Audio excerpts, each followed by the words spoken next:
A very interesting episode of AEW Dynamite we're going to go over here on the Squared Circle Psychobabble. My name is Michael Valenti. Joining me is Ralph Valenti.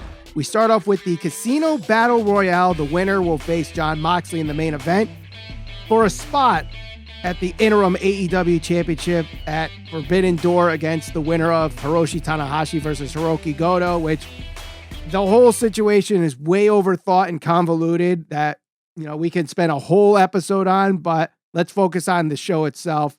Kyle O'Reilly ends up winning this thing, last eliminating Wheeler Yuta. To me, Ralph, I felt like the crowd was not into this. And I don't know if it was because they were trying to follow a lot that was going on or they just weren't invested, but they were really invested in Wheeler Yuta nonetheless. And I felt like they could have actually pulled the trigger and let Yuta win, get the rematch against Moxley with Blackpool Combat Club being in the main event. Regal's going to be commentating anyway. I thought that would have been a much better dynamic than what we got with O'Reilly and Moxley instead. No discredit to O'Reilly. He's great, but I think they missed the ball on this one with Wheeler Yuta winning. Yeah, I think this Battle Royal left a lot to be desired. I think that there was a lot of anticipation going into this Dynamite, even though I do agree. I think that there was a lot of people who felt like the actual path to the interim championship is a little convoluted, or maybe even too convoluted. But this was the first step. I tuned in. I was very excited for Dynamite just to kind of see the direction that this was going to go. I think that one thing that was clearly evident was this Battle Royal was missing star power. This was missing credible threats to somebody that could dethrone Jon Moxley, who's somebody that has one of the most, if not the most protected records as far as a singles division competition is concerned. I like Kyle O'Reilly. I think Kyle O'Reilly is outstanding. I think Wheeler Yuta is one of the most over guys in terms of the AEW in the AEW fan base, but I didn't buy either of those guys. I didn't buy many of the people that were in this Battle Royal as credible threats to Jon Moxley. I felt like this was more or less a foregone conclusion. Had it been Wheeler Yuta, even though I felt like that was a foregone conclusion too, that Moxley was going to come out on top if it was Yuta that won this, it still would have made for a more intriguing storyline. And I think that you saw that reflect in the main event, that Kyle O'Reilly, just as good as he is, as great of a wrestler as he is, nobody bought into the fact that they thought he was going to beat Jon Moxley, unfortunately. And I think that carried over, and I think it was very evident from the crowd. Yeah, I totally agree. And when it got to like maybe 10 people left and you see who's in the ring still, you're like, no one's beating Moxley. Like, why did they do this? You have a ranking system. Just use the top 4 guys and do like a tournament with them. But instead, they go about it on this route, and we know why. Wardlow didn't partake. Adam Cole's supposedly hurt. Hangman has a match later on in the night. I mean, MJF is MIA after last week. So there's just a lot of, like you said, lack of star power. And it was very evident. Let's talk about this now, because we're going to get into it throughout our review anyway. Wardlow's explanation is, to me, kind of silly, right? Because I saw a lot of people point this out. I'll let you finish, but here's my reaction, or I'll let you finish and I'll give you my reaction afterwards. My thought is this: an interim champion, usually the first match that you have back, or one of the title defenses that you have as an interim champion, is against the former champion or true champion, however you want to phrase it, whatever. So he wants to beat CM Punk at 100%, and he wants to beat the true champion. Okay, I get that. If you go on and win the interim championship, you'll inevitably be facing CM Punk at some point to unify the championship. So I think that they overthought that. I think that Wardlow should have been either in the Battle Royal or one of the guys to challenge for that interim title, because he's one of the most over guys. Has probably the best singles record, whether you want to count that or not, because technically he wasn't a AEW employee and all that type of stuff. Whatever the case may be. I felt like Wardlow should have been taken into consideration and used, whether it was in the Battle Royal, because again, what he's going to be doing next week, not all that impressed. And don't really care too much about it. So here's how I think of it. First off, Wardlow should have been in Moxley's spot regardless, because he was the #1 ranked wrestler. He won his match last week, did nothing wrong except beat a guy in seconds that he should have beaten in seconds. And because Moxley defeated a guy that gave him more of a challenge, he ends up jumping 3 guys, which is complete utter bullshit. I don't care if you want to defend that or not. It's absolute bullshit that Moxley jumped 3 spots for 1 match.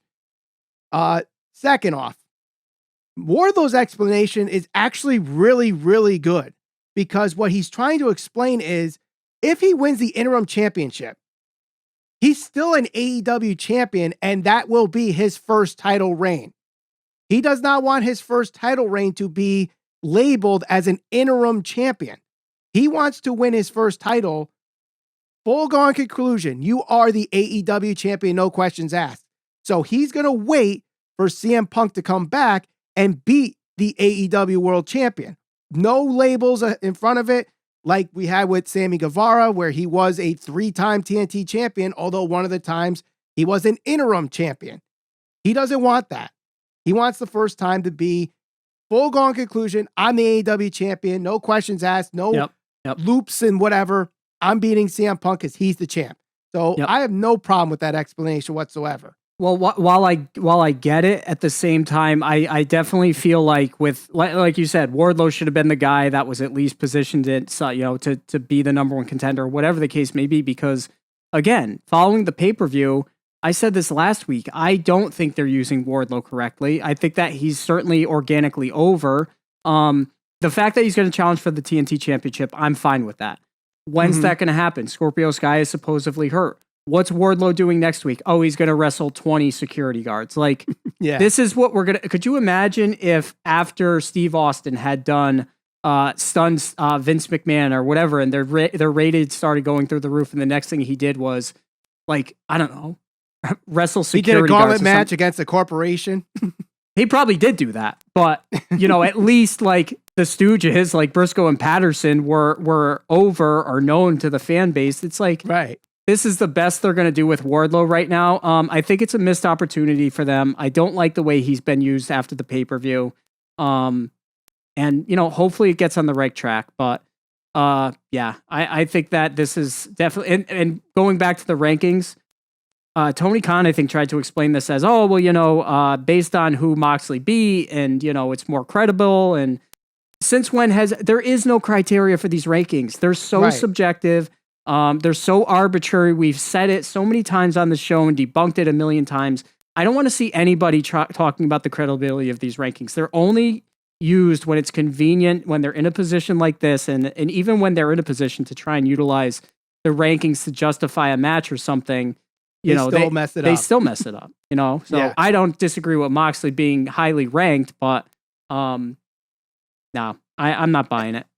And listen, we all know the real reason Moxley's going into this match as, going for the interim AEW championship is simply because he is probably the biggest star in AEW. Yeah. And he probably draws the best ratings. And if you're going to put him in the main event, right now, Moxley's the better fit than Wardlow. So obviously, if you know the inner workings or know behind the scenes, whatever, it makes sense. But if I'm just watching on TV and following these rankings as just a quote unquote casual fan, it just completely is discredited. The way this has to be done, and the way that Tony Khan should use these rankings, is just use what the NHL does and use a point system. 4 points for a pay-per-view win, 3 for an AEW Dynamite win, 2 for a Rampage win, 1 for a Dark or Elevation win. And then if you beat a top 5 ranked opponent, you get an extra bonus point. If you win a championship, you get an extra 2 points. Yep. That's it. No convoluting, no jumping guys randomly for no reason.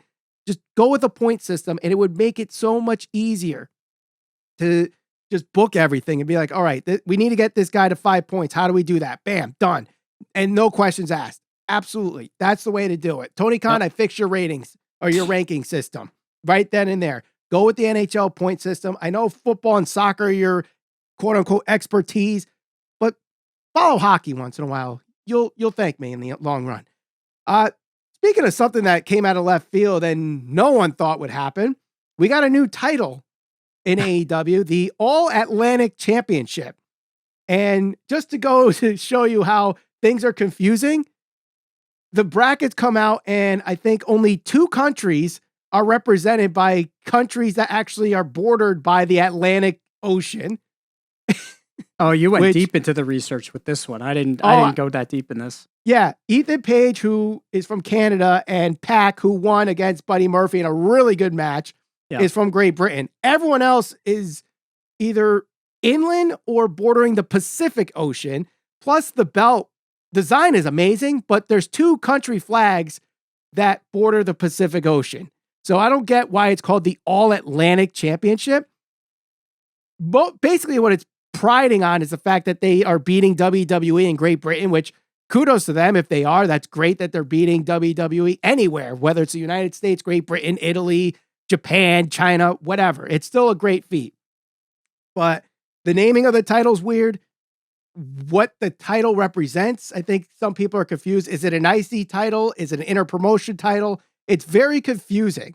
But either way, I think this is going to be a workhorse title, and I'm excited to see where this goes. And the people that are in this tournament, no problems with anybody in the tournament. And I think at Forbidden Door with the Fatal 4-Way deciding the first champion, we know Pac is going to be in there. I think Malachi Black will be in there. Miro, I think, will beat Ethan Page. And then you have the New Japan guys who, I don't know who they are going to be. I don't think it's announced yet, but you're not going to go wrong. It's going to be a great match at Forbidden Door regardless. Yeah, I do agree. I think that the belt looks amazing. To just kind of toss a random tournament. It's not that I dislike the idea of a tournament to introduce a belt and then have the tournament start that night. Cause I don't think this was announced until last night, right? This just kind of came from out of nowhere. It did. I wish they would have announced it last week again, because I felt like this was a big show and this could have been another one of those things that would have helped build anticipation for this show, going into it. Like, cause obviously we knew that we were going to get the Moxley match. We knew that we were going to get the Battle Royal. Had they said, oh, by the way, there's going to be this tournament and a new belt or a huge announcement. Yeah. Well, that's where a huge announcement's for. Yeah. Yeah. And, I felt like it's because I was just watching it and it just came from out of nowhere. I was like, okay, that's cool. And it's like, oh yeah. And by the way, it's starting now. And it's like, oh, okay, sure. What? Like, let's go. Yeah. I mean, I don't like the name just because it's confusing about what it represents. Does this mean it can only be defended along the Atlantic? Does it mean only people that border the Atlantic are from there? It was just very confusing. And I think a lot of people are confused is it just AEW? Is it a interpromotional title? Either way, I think it's going to be a fun title to go after and be like an IC title or an interpromotional title. It's fun nonetheless. And I think what we saw out of Pac and Buddy Matthews was a great match to put it on the right track, that this is going to be something people can actually fight for and, have another set of the rankings. Maybe they have to extend from 5 to 10 to include this title in there as well. Yeah, no, I agree. This match was really good. And interesting to see what direction they go in. I think that this is a good first step because that's a good group of guys there that, haven't been, I wouldn't say overlooked, but certainly put on like the back burner, so to speak. So yeah, totally agree. Now we do have Forbidden Door coming up, as we mentioned already, and we're starting to see at least storylines being presented and what the card is going to be built out. We know, Moxley's going to be facing either Tanahashi or Goto. We know there's at least something with Will Ospreay as he arrived on AEW Dynamite last night with the United Empire Aussie Open, attacking FTR and Trent Beretta, who are trying to set a Ring of Honor Tag Team Championship rematch. We also saw Hangman Page after a nice match with David Finlay of New Japan Pro Wrestling. He calls out Okada for the IWGP Heavyweight Championship. Adam Cole on commentary is like, whoa. Okada might not be the champion by Forbidden Door because this Sunday's Dominion and Jay White could beat Okada as he's done in the past. Yep. Also, Adam Cole is saying, listen, Hangman, you have no right to challenge for somebody because you lost. I won my last match, winning that tournament and beating the best in AEW has to offer. I should go after Okada. So I just like the fact that there's actually storylines being built out for this pay-per-view instead of just going, here's Punk versus Tanahashi dream match. Here's Okada versus Hangman dream match. Here's Will Ospreay. Here's Hiroki Goto. Here's Tomohiro Ishii. Here's Minoru Suzuki. They're actually building stuff to get even the whatever casual fans AEW has to be invested in this show, because we have to admit, not everybody watches New Japan. Yeah, and that's one of the things I was going to mention, because I feel like, New Japan definitely has those larger star names that even some of the more casual fans, even if you don't watch New Japan on the regular basis, you're going to know them. Your Jay White's because he's been in Impact. Okada's because of the matches that he's had with Kenny. Will Ospreay, like guys like that. Yeah, guys like that, you're going to know them. Now, when Will Ospreay brought his faction out, this is a situation where, especially in AEW, because they do these video packages so well, again, building up the anticipation for this. It's great to have the surprise of Will Ospreay, but at the same time, had they done a video package introducing not Will Ospreay, because we know who he is, but his faction to the casual fan, because once his faction jumped in there, the crowd, they didn't really react. They reacted for Will Ospreay, but you didn't really get that reaction because I don't think everybody knew who those people were. And I think that going into Forbidden Door, you should have a good understanding. You shouldn't have to feel like you're on the outside, even if you're a diehard wrestling fan, like being like, who the hell is this? And you're going to get the wrestling purists and the aficionados are going to be like, well, of course, that's the Empire. You're supposed to know who they are. Not everybody has that much time to invest in watching pro wrestling. I'm sorry. Right. And not everybody chooses to watch New Japan Pro Wrestling. They know the bigger name guys just for the sake of knowing who they are, but it doesn't mean you have to know the full roster. So I think that they could have definitely done something to make that a little bit better. But at the very least, it's very cool to see Will Ospreay on AEW. So that's a good thing. I'm going to do a little experiment with this review of AEW Dynamite on YouTube. If this video gets at least 100 likes before Sunday, I'm going to review New Japan Pro Wrestling Dominion just to see if there's enough interest in New Japan Pro Wrestling within our subset of fans, because our fan base is primarily AEW, I won't say loyalists, but at least fans of Dynamite and Rampage. And if if there's interest in Forbidden Door, you obviously need to have interest in Dominion, which has a lot of play into what happens at Forbidden Door. So, like this video, if you want to see me do a review of Dominion and go from there. But, we already talked about Wardlow and his explanation of the AEW World Championship. He has his eyes set on the TNT Championship. Scorpio Sky looks like he wants to answer this, but instead he is stopped by Dan Lambert, who is like, no. And obviously that match is going to get settled. What we have after that, Smart Mark Sterling with a group of security guards saying, if you don't want to take the class action lawsuit to court, we're going to have a 20 versus 1 elimination match. We touched on this a little bit, Ralph, but what are your thoughts on this 20 versus 1 match next week against Wardlow? I don't really have many thoughts. I think Wardlow's going to win. I think he's going to look dominant. I think they're still trying to run with whatever worked going into the feud with MJF. And I think that everything he's done since after the pay-per-view has been a step backwards. See, I don't think it's been a step backwards. I think because... So he beats MJF dominantly. Right. Yes. What has he done to help build his credibility in the eyes of the fans? Well, other than nothing. He hasn't done anything to lose the credibility. He goes out there, power bombs, crowd goes nuts. No. And that's it. No. Because with pro wrestling, perception is just as important as wins and losses and who you're beating and who you're losing against. Wardlow was out there. Wardlow's out there. He's out there with guys that aren't pro wrestlers, or at the very least, they're trained to go out there and take bumps. We saw that for 5-6 weeks leading into the MJF feud. He goes out there, he beats MJF, and now he's doing the very same thing that he was forced to do because he wasn't an AEW talent. Put him in matches. You got enough talent there. You got enough people that he could actually face if he's the top ranked guy. I don't need to see Wardlow feuding with Smart Mark. I need to see Wardlow feuding with Darby Allin's, Ethan Page's, higher ranked guys. I don't even care. He's eventually going to have a match with Scorpio Sky and probably dethrone him as the TNT champion, as he should. But wouldn't it showcase him as a dominant force if he beats 20 guys in an elimination match? He eliminates 20 guys, and he's probably going to do so in like less than 10 minutes with power bombs because fans just want to see him power bomb people. But you're missing my point. We've seen that already.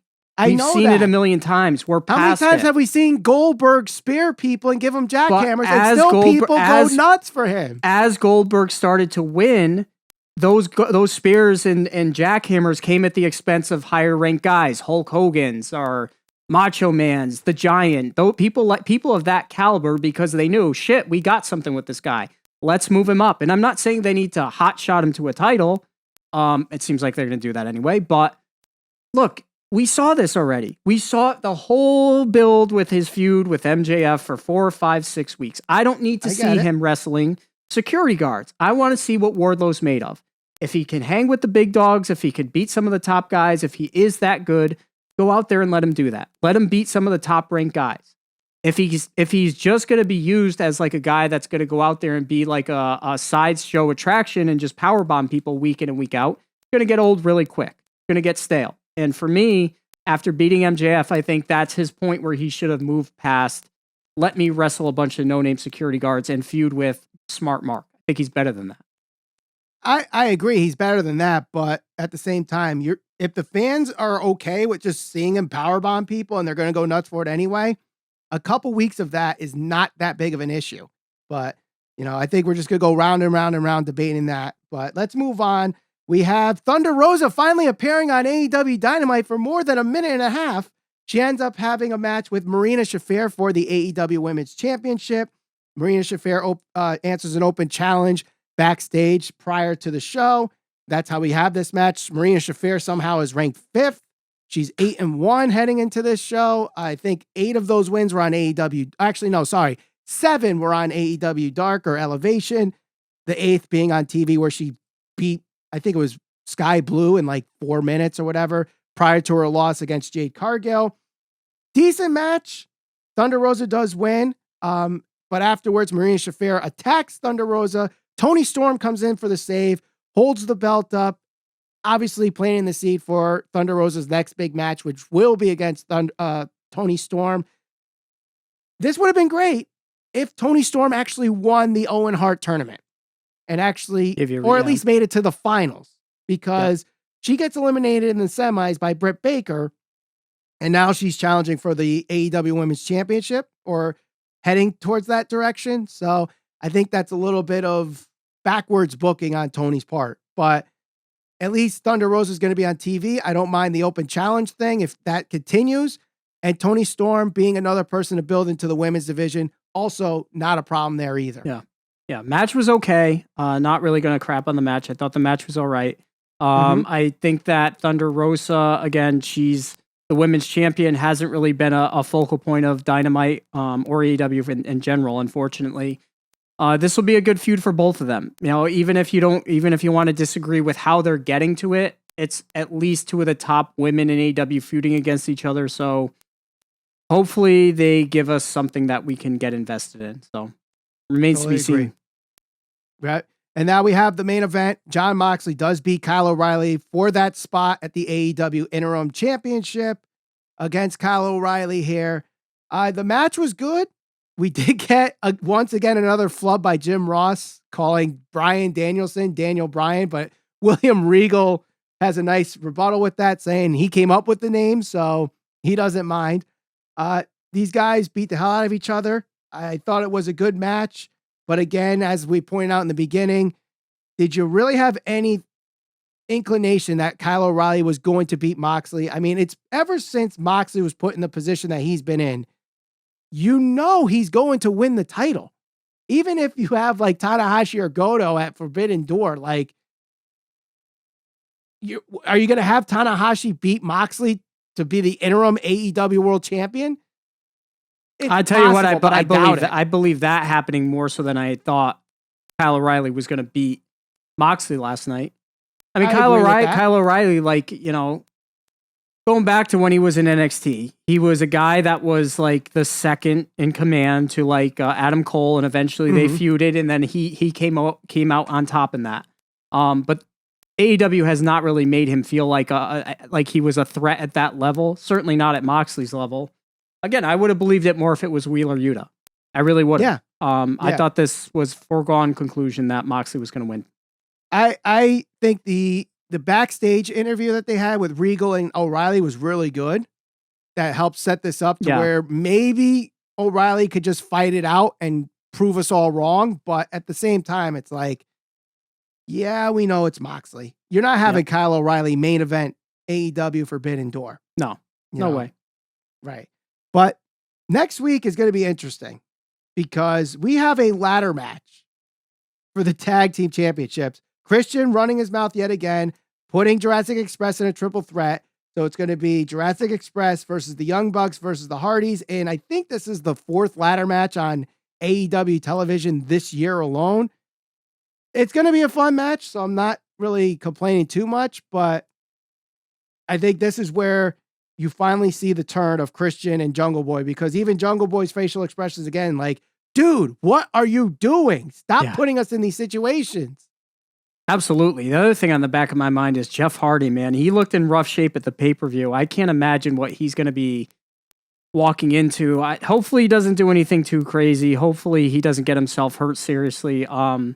You know Jeff. I mean, he's gonna go balls to the wall here, and I don't know what direction they're gonna go with this. I think the Bucks might end up winning the championships. I don't know. I wish here's what they're gonna do. They're gonna have the Bucks win the titles.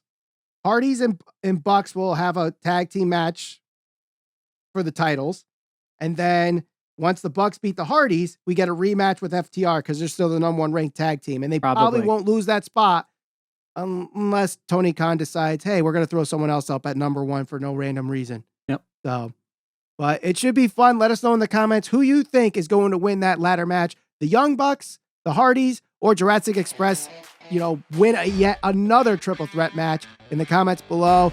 We'll see you on the next episode of the Squared Circle Psychobabble.